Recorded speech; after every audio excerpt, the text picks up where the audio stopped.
jabo kaga loogu hankaaday heshiis waa laga waayay taladiina ka hoostay dib u dhacnay in lagu baaqo in dadkeena lagu mideeyo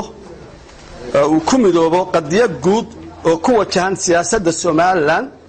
lana qaato mowqif lagaga xisaabtamo saamiga lagu leeyahay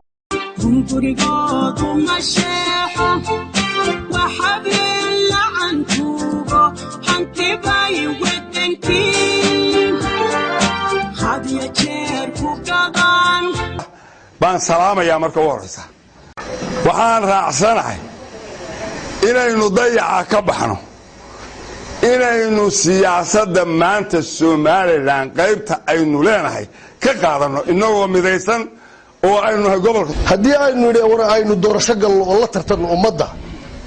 wararta yaa diidan waayna haddaan Soomaaliland inoogu jirnay inuu diidno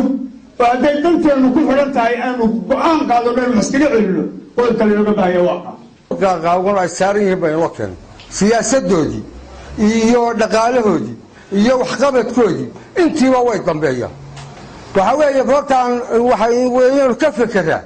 nimanka kan in wax lala qaybsado ma ogola maalintii locaalka waxaan ka nimi halka diiwaan gelinta iyo codbixinta ay soo tagtaba Soomaaliland ku afkaas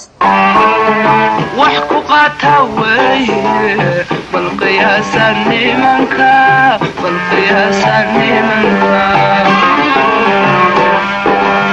wax ku qaata